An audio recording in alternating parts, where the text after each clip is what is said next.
It's the Happy Families Podcast. Minions was the worst movie ever, but parents are still taking their kids to see Minions over Lightyear. And now here's the stars of our show, my mum and dad. Hello, this is Dr. Justin Coulson, the founder of happyfamilies.com.au. Snuck away to Adelaide this week. I'm feeling like a good parent because I came home with some Haig's chocolate. How is that a good parent? Not sponsored, but if you haven't tried Haig's chocolate yet, be prepared. Number one, you're going to pay a fortune for it. It's crazy how expensive it is. But number two, the reason I bought it, it's so incredibly good. The kids said, "You're going to Adelaide. Does that mean you're coming home with Haig's?" I've kind of created a bit of a tradition. I call in at the shop in Rundle Mall on the corner there of King William and Rundle Mall. I do notice that every time you go to Adelaide, you happen to stay in a hotel that's within a minuscule amount of meters away from the Haig's chocolate factory. I love it. So I feel like I'm a good dad this week because I've come home with some Haig's and the kids love me again. The same dad who says, "We're going off sugar starting today." Yeah. Except when I've been to Adelaide and I've been to Haig's. You're making our kids a bit of, chocolate snobs. Because they won't eat Cadbury anymore. They will. They will eat anything. Have you put chocolate in front of them and seen what they do? My goodness. I'll do better tomorrow today. My name's Dr. Justin Coulson. I'm here with Kylie, my wife. And Is your I'll do better tomorrow? You're not going to buy any more chocolate? Can you just let me do the podcast? Stop talking about the chocolate. I have a stash of chocolate here in the office, and Kylie's just pointed at it and gone, "What are you going to do with that? You can't leave that here." I'm like, as if I'm going to take it home. Everyone's going to eat it there. I can be disciplined. I can hold off. What, you can be disciplined in not sharing? Right. I can be very, very careful. Hey, we've had a lot of feedback in relation to the podcast over the last few weeks, more than we can possibly read. Thank you so much for emailing us, podcasts at happyfamilies.com.au, podcasts with an S at happyfamilies.com.au. Last Friday, I was pretty down, wasn't I? Pretty dejected. The kids had done me in. I was finished. I was ready to quit. Hang up the towel. Just walk away from parenting. And I wasn't seeking any kind of support or anything like that. I knew I'd be okay. But a couple of emails came through, Kylie. Here's the first one. "Hi, Justin. Listen to your Friday I'll Do Better Tomorrow podcast. I just wanted to write to say that I have a similar sort of job to you. I'm a family support worker. So I spend my days walking alongside parents who are having a tough time and running parenting courses and workshops where I'm supposed to be the expert. I also have children, aged 10 and 13.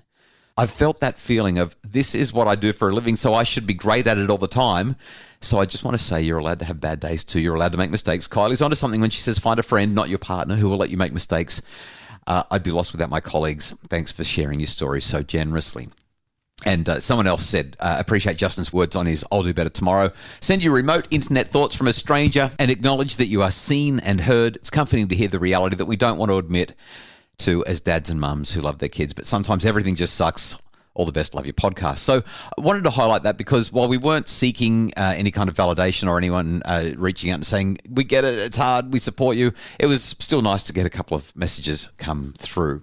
There was also another one in relation to podcast 548. So a couple of weeks ago, we had an email come through from somebody and we answered the question, what do you do when your child is coming up against kids who have different values? And specifically, there was an issue of racism. A little girl, brown skin. The kids at school said, "We're not going to play with you because of what colour your skin is." And so we reflected on that racism issue. Even if it's with little kids, we talked about how important it is that we address it early and do it effectively. Got an email from someone called John. And Kylie, I love this email. John said, "Heard this podcast, episode number 548. It reminds me of a meeting we were having with the principal of our previous school. In that meeting, our son," and I should mention John is of Asian heritage. "In that meeting, our son said, 'The white kids won't play with me.' Principal said nothing, not even a query or apology. I was so stunned in this day and age that this still happens. I didn't say anything.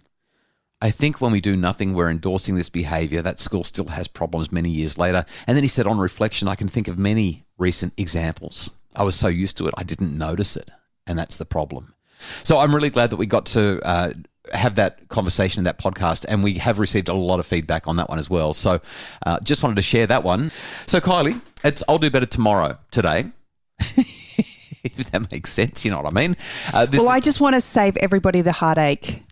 from the outset. Right. If you're thinking of taking your children to see a movie, Yeah. Oh. please Don't. waste your time Don't see going Minions. and seeing Minions. Wow. So is this your I'll do better tomorrow? Or you're just I just had to put it out there. So we went. What was it? Last Saturday. The surf was pumping. I had some work to do in the morning, and so I was going to go out for a surf once I got the work done. And you said, "No, we promised the kids we're going to go see Minions." You think that was bad? I I gave had up. my best friend here. I gave up the most incredible surf. You gave up time with your best friend, and that was the worst movie. It has to be one of the worst kids' movies I've watched in my life. Minions! There are a lot of other villains in the world, but I am going to be a super villain. So a couple of weeks ago, I took the kids to see Lightyear. Yep. So Toy Story would hands down be one of our all-time family favourite movies. Yeah. We just love Love the whole franchise. Love it. Well, 1, 2, and 3. Didn't love 4, but 1, 2, and 3, amazing. And so we were really excited. Saw Buzz up there again and was like, this is going to be great. So I was talking to a friend as we were literally walking out the door ready to go to the movies and had, asking each other what we were doing for the day. And I told her that I was taking the kids to see Lightyear. And she said, yeah, I think I'm going to give it a miss this year. I'm boycotting Disney on this one. And I said, what do you mean? And she said, there's some representation in there of a gay couple. And she said, I don't feel like I should be having to explain that to my 4 and 5-year-olds at this point in their lives. I hadn't heard anything, and so we obviously continued with our plans and went ahead. And to be honest, as someone who comes from a heterosexual relationship, it wasn't offensive to me. It didn't upset me the way that it has definitely upset a lot of other people. What actually upset me about the movie was that here was this amazing character that we've grown up with and all of our children have grown up with. And the movie was it was like they literally ripped Buzz out of this amazing background. Yeah. The Toy Story franchise is just phenomenal. And placed him in this completely alter universe that meant nothing. I can provide sleep sounds if you like. I have several options. Summer night, ocean paradise, whale calls. No. White noise is fine. Very well. Good night, Socks. Good night, Buzz. It was a poor storyline. I just felt like they cheated him. So 2 dud movies. And since we've left Brisbane, the cost of movies has gone through the roof. Like there's the Cineplex movies in Brisbane, they were like $7 for a movie or something. Up here we're paying like more than double. It's killing me. I just don't want to go to the movies anymore because of how much they cost. I want to talk about that issue though. So I'm always interested in following the dollars. When you look at the box office dollars, Minions has, I think, globally done more than double. I don't know how. No, I don't know how. So $200 million versus a little over $100 million for Lightyear. But I think the fact that Tim Allen wasn't a part of Lightyear, I think that would have had a huge impact on the following. Well, maybe. But while I've been Googling around and trying to get some info on it, I think that the issue of homosexuality in a kid's cartoon is definitely... It might be 2022, and I know that we're dealing with all kinds of acceptance and inclusion and diversity issues much, much more effectively than we did 5, 10, 20 years ago. But there are a lot of parents who are clearly and emphatically saying what adults choose to do is up to them, and as people discover their sexuality, that's fine, but I don't want to have conversations with my 4 and 5 and 6-year-old in the backseat of the car. It shouldn't be forced on my children before I'm ready for them to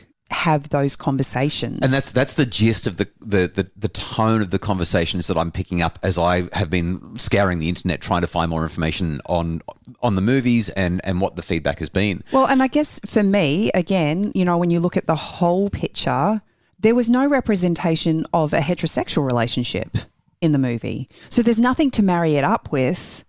So for my children who are experiencing that in their own home, there was nothing that kind of said that was normal. And of course, the inclusion and diversity perspective would be, well, your children are surrounded by that and we need to let them know that there are other ways of having relationships. But I think when you look at just at the dollars, when you just look at following the money, Minions versus Lightyear should be winning. Lightyear comes from a much stronger franchise from Disney, Pixar. These guys are the monsters in the room in terms of having the capacity, having the machine, having the money compared to the DreamWorks and the Minions sort of thing.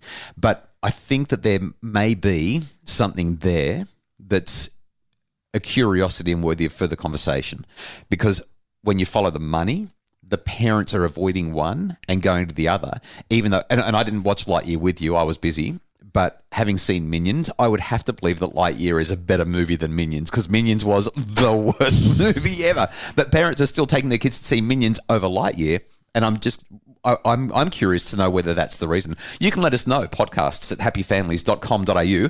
Do you agree that kids need to be exposed to a variety of forms of relationships, or do you think that they're too young and that we need to leave the politics and the gender identity and relationship sort of stuff out of it until they're older? We'd love to know what you think. Podcasts at happyfamilies.com.au. Send us an email and we'll talk about it a little bit more next week. Now, Mrs. Happy Families, after the break, let's find out whether or not we've had a better week this week than last week and what we can do to be better parents tomorrow.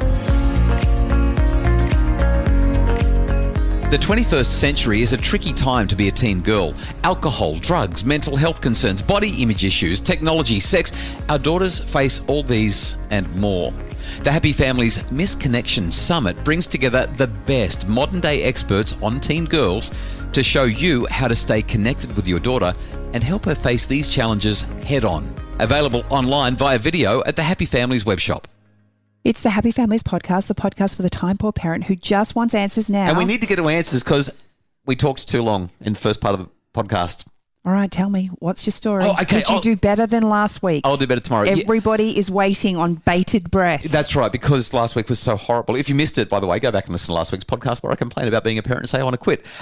This week, well, I was away for a couple of nights, which is always... So it was awesome. I had a great week, he says. And the hotel that they booked me in was really nice. It was quiet. It was amazing. No, I would say that the highlight of the week, the thing that really got me was, in spite of how awful last week was, or the week before, but whatever it is, you know what I mean, leading up to last week's podcast, I had this moment with Emily, our 8-year-old, the one of three who's been driving, one of five who's been driving me up the wall, and she just came in really close to me, gave me a big hug, put her ear against my chest and said, "Daddy, I can hear your heartbeat," and then started tapping my heartbeat on my arm while it was beating. And then I got to do the same thing for her. And it was just this magic moment where all of the drama, all of the pain, all of the hassle, all of the frustration, the angst, the blah that had been going on for the last little while, it literally evaporated in that moment. And I saw her as this sweet little kid who I just wanted to hug and hold and love and cherish. And it was almost like that one moment was a turning point. It was a catalyst. Maybe the conversations we've had as well shifted it. But having that special moment. And I think my take-home message, really, really simple one, is when we stop and we pay attention to one another, even if it means listening to one another's heartbeats and tapping them out on our arms or something like that, we realise that our children are humans. They realise that we're humans. We get to have that moment of connection. So that's what I'm going to be working really hard on over the next week, is having more soft, slow moments with the kids. Well, I'm really glad that you had a beautiful room in Adelaide and that you enjoyed the solitude and quiet, because while you were doing that, I actually had one of the biggest meltdowns to deal with that I've had to deal with in quite some time with Miss 8 in relation to going to school. We just did not want to go. Yeah, so this school refusal issue, if you've been following the podcast for a while, you'll know that this is not new. We've got some really big challenges here. So she didn't go to school on Monday. Yep. And Tuesday came and it was bigger than Ben-Hur. And Ben-Hur is big. It was big. It was really, really big. And it got to the point where we were in a bit of a wrestle as I was trying to get her dressed, and she was just adamant that she wasn't going, and she was screaming and she hated me and I was the worst person in the world, until finally I just kind of grabbed her in a bear hug and she started, I could feel the tension start to calm. Even though all of the words were still coming out, she'd kind of given up her fight. And so I literally just picked her up in that great big bear hug and we sat on the couch. And I just thought, I will sit here as long as I need to till she feels calm, she feels safe, and she feels loved. And so I just sat there with her, and it took probably about 15 minutes. And she became very, very quiet, very calm. She didn't want to go to school. And we just sat and I talked to her and I told her how much I loved her and that I couldn't wait till this afternoon because we actually were having a play date with one of her friends. It was just a really calm process and it made all the difference because by the time we worked through that, I was calm because I had really built up and caught the emotions of the morning, and she was really calm, and we got to school late, but it didn't matter because we had worked through the process without it becoming an absolute mess. Yeah, and she actually went and there were She no did problems. go, and we had a great afternoon when I picked her up, and it's just sometimes I reckon the cold mornings and the late sunrises, the winter stuff, I reckon all of that plays into it as well as all of the other stuff. There's so much there, but it sounds like you nailed it. Well, I think when I talked to her and I asked, she just said, I hate school. And I said, can you tell me more about that? And she said, well, I sometimes get bullied. And we've been going through a conversation with the school in relation to what's been going on there. And I said to her, has that been happening lately? Because I was under the impression that it hadn't. And she said, no, it doesn't happen anymore. And I said, but you're scared that it will. And she said, yes. And just recognizing the anxiety in her that she's had this bad experience and now she's scared that it will happen again. Yeah, and I reckon that has to be one of the central parts of what's going on here. What a great conversation. The power of slowing down and having these moments together. So it's been a big podcast, Kylie. We've talked about all of the feedback with the ups and downs. We've talked about the worst movies and the controversy that some people are really experiencing when it comes to another very popular movie. And we've also highlighted some positive, some wins about how we get this right. And it all seems to come back to the same principles that we talk about so often. Slow down, be with your kids, listen to them. Listen to the heart. Oh, I see what you did there. I did it literally, you did it metaphorically, and both times it led to great outcomes. The Happy Families podcast is produced by Justin Rulon from Bridge Media. Craig Bruce is our executive producer. If you'd like more info about making your family happier, visit us at happyfamilies.com.au or check out our Facebook page, Dr. Justin Coulson's Happy Families. Have a great weekend. Ah, Kevin.